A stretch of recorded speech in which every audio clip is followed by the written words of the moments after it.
مجھے رات کو ڈپٹی سپرنٹینڈنٹ جیل میں آئے, یہ بتانا ضروری ہے اس لیے میں اس کا ذکر کر رہا ہوں. انہوں نے کہا گورنمنٹ نے فیصلہ کیا کہ آپ پرول پہ چلے جائیں رات کے 10:30 بجے. میں نے کہا کیوں؟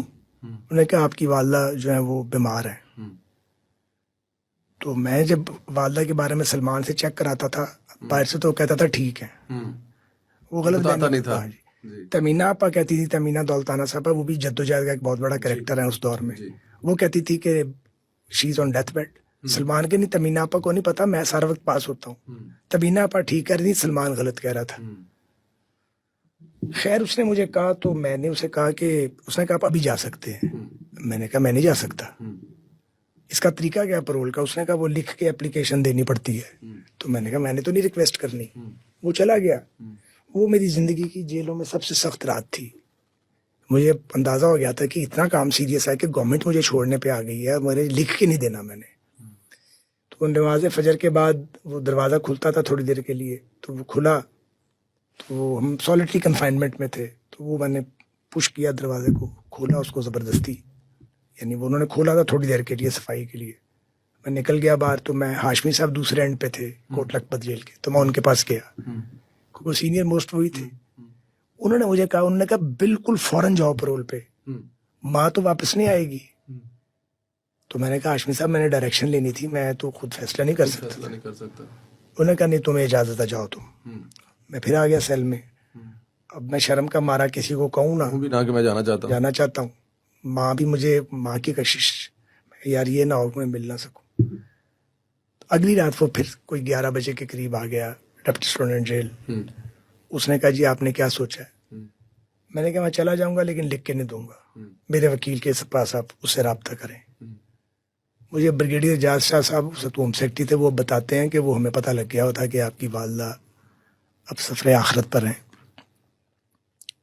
تو وہ کہتے ہیں کہ میں نے کافی ایفرٹ کی کہ آپ کو چھوڑ دیا جائے, ایک بڑا عرصہ ہو چکا تھا, ٹارچر بھی ہو چکا تھا, انہیں پتا تھا سارا, ٹھیک کہتے ہوں گے وہ. تو وہ بہرحال جی پھر اگلے دن میں ریلیز ہوا. میں سیدھا یہ شیخ زاہد ہاسپٹل گیا والدہ کے پاس, تو وہ کومے میں جا چکی تھی, تو پھر ان سے بات نہیں ہو سکی. پھر کبھی کومے سے 4 دن بعد پھر وہ اللہ کو پیاری ہو گئی, تو پھر وہ بات ہی نہیں ہو سکی. اب آپ بتائیں ہماری نقصان کون پورے کرے گا؟ لیکن ایک اور بات بھی ہے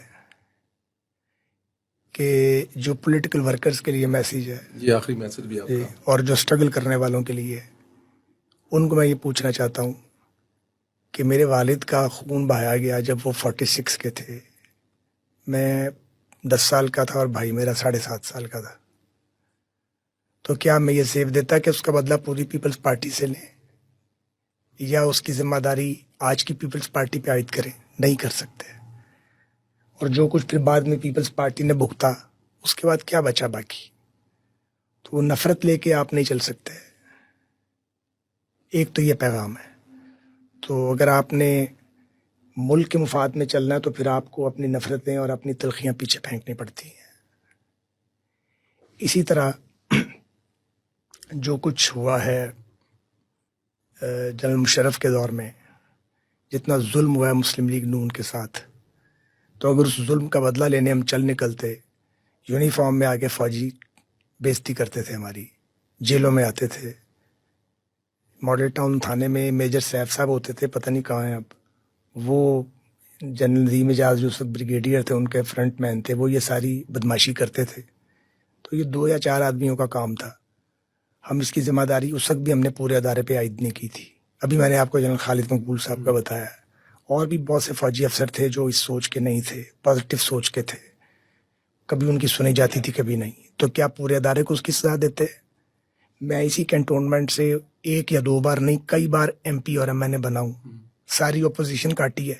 ہمیں تو کبھی خیال نہیں آیا کہ ہم نے کور کمانڈر ہاؤس یا کنٹونمنٹ کا جو حساس علاقہ ہے وہاں سے احتجاج کرتے ہوئے بھی گزرنا ہی ہوا, کیونکہ فوج کی اپنی حرمت ہے.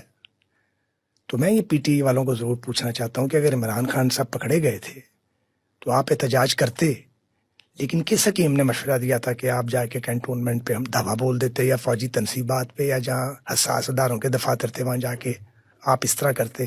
آپ نے اپنے آپ کو بھی مصیبت میں ڈالا, آپ نے فوج کو بھی آزمائش میں ڈالا اور سیاست کو بھی آپ نے پلیوٹ کیا، اور ایک عجیب پنجابی کے اندر کڑماس پیدا ہو گیا ہے.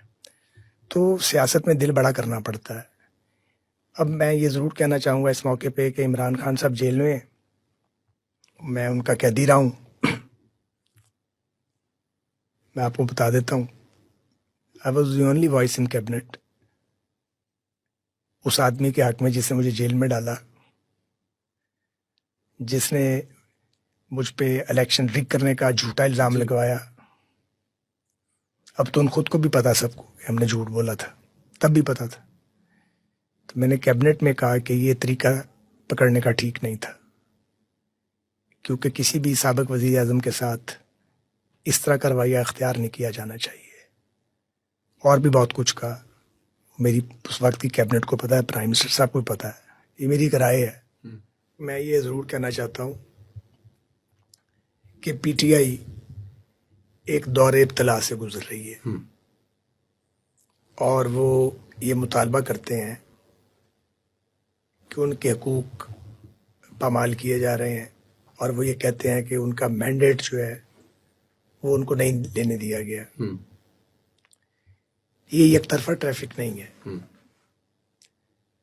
بطور ایک سیاسی تجزیہ کار کے اور ایک پرانے سیاسی کارکن کے میرا نقطہ نظر مختلف ہے. میں یہ سمجھتا ہوں کہ یہ کہانی اور یہ آڈٹ، انفیکٹ یہ آڈٹ جب بھی شروع ہوا یہ 2011 سے شروع ہوگا.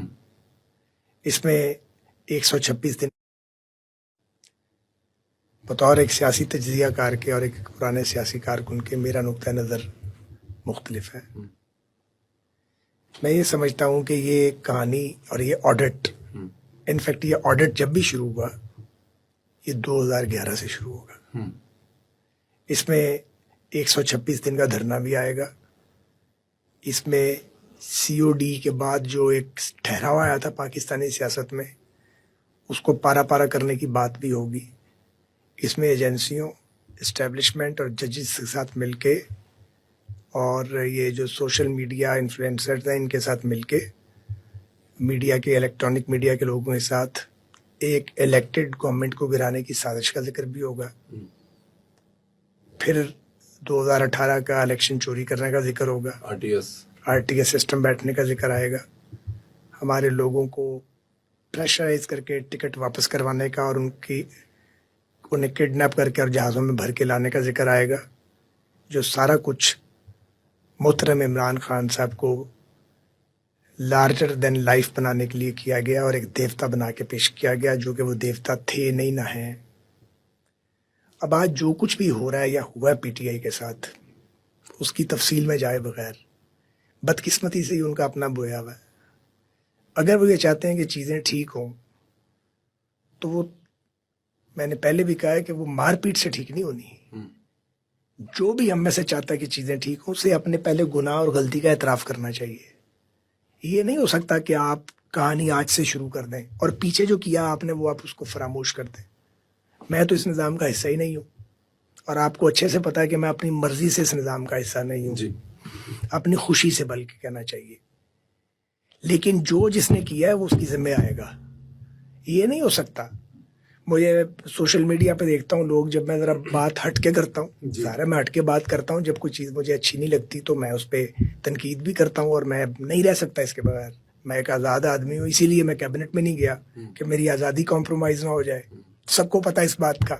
مہربانی ہے کہ پارٹی کی عادت کی کہ مجھے بارہا انہوں نے مہربانی کیا کہا ہے.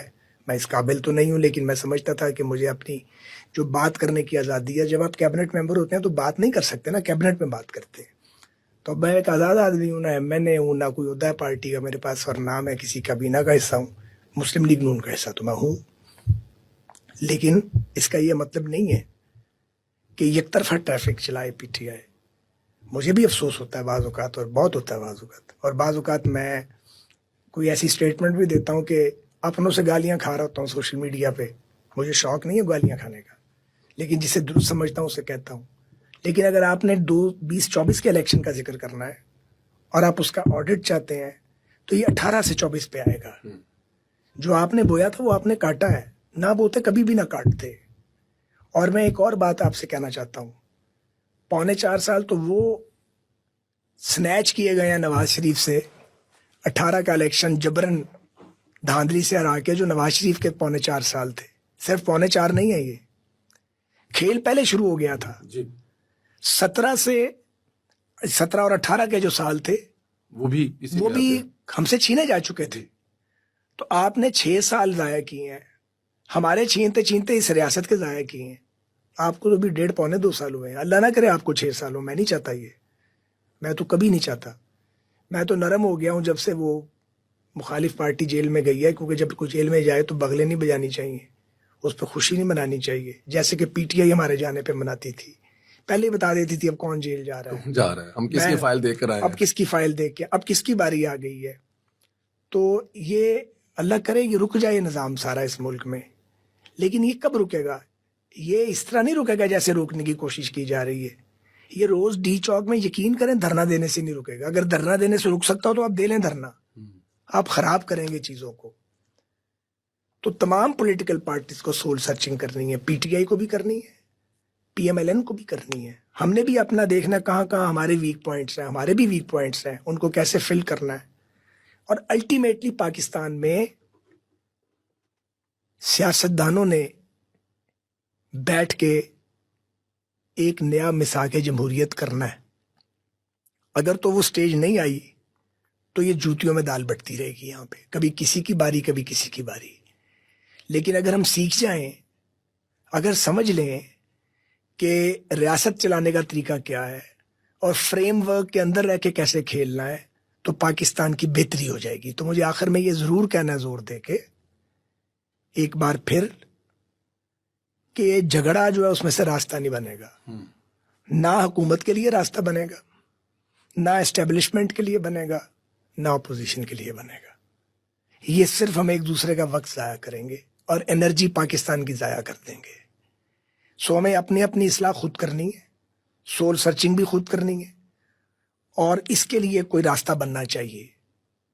جب تک یہ راستہ نہیں بنے گا ہم پاکستان کو بیرونی خطرات سے نہیں بچا سکتے اور ان سازشوں سے نہیں بچا سکتے جو پاکستان کو خاکم بدہن ڈس انٹیگریٹ کرنے کے لیے کی جا رہی ہیں. یہ صرف میں نے کہنا تھا. بہت بہت شکریہ. تو یہ آپ نے سن لیا خواجہ صادر رفیق صاحب کس طریقے سے کس طرح دکھی انداز میں درد بھرے انداز میں اپنی والدہ کی موت کی کہانی بھی سناتے ہیں.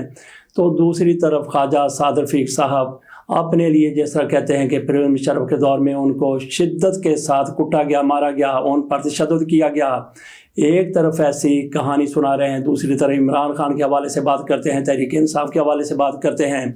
تھوڑی سی ان کے ساتھ ہمدردی بھی جتاتے ہوئے نظر آتے ہیں, لیکن ان کی پھر صفا کانہ اور بربریت والی ذہنیت کہیں نہ کہیں سے سامنے آ جاتی ہے کہ ہمارے ساتھ اس طرح ہوا, میری گرفتاری ہوئی, میں نے کابینہ میں یہ کہا تھا, اگر کابینہ میں آپ نے ایسا کچھ کہا تھا تو پھر اس پر عمل بھی کروا لیتے. تو باقی ان کی طرف سے یہ کہنا کہ ان کی والدہ کے انتقال سے عین پہلے ان کو اس وقت وہاں پہ لے جایا گیا جب وہ قومے میں جا چکی تھی. یہ ان کی اپنی حماقت تھی, یہ اپنی بیوقوفی تھی, احمقانہ پن تھا, کیونکہ ان کو پہلے کہہ دیا گیا تھا کہ آپ کی والدہ بہت سیریس ہیں, آپ چلے جائیں. تو انہوں نے کہا نہیں, میں تو نواز شریف کے ساتھ ہوں, ان کا حکم نہیں ہے, میں کیسے چھوڑ کے چلا جاؤں, آپ کی والدہ بیمار ہے. آپ لعنت بھیجے ایسی سیاست کے اوپر, ایسی لیڈرشپ کے اوپر, ان کے حکم کا کیوں انتظار کر رہے تھے. آپ کی والدہ نے دوبارہ, جاوید ہاشمی نے بالکل درست کہا کہ آپ کی والدہ کا معاملہ ہے, چلے جائیں. جہاں تک میاں نواز شریف صاحب کے ساتھ ان کی محبت کی بات ہے, میاں نواز شریف صاحب کے سسر کلثوم کے والد ماجد انتقال کر گئے تھے. میاں نواز شریف صاحب لانڈی کی جیل میں کراچی میں بند تھے. وہاں پہ میاں نواز شریف صاحب نے بالکل ایسی درخواست دی تھی کہ مجھے پے رول پر رہا کیا جائے. میاں نواز شریف صاحب کو پے رول پر رہا کیا گیا, تازہ ان کی گرفتاری ہوئی تھی.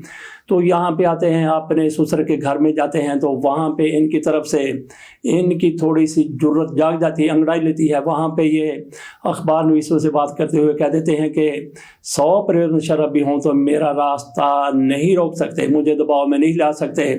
ان کی زبان سے یہ بات نکل گئی تو پوری دنیا میں پھیل جانی تھی. تو میاں نواز شریف صاحب کی طرف سے پوری کوشش کی گئی اس کے بعد کہ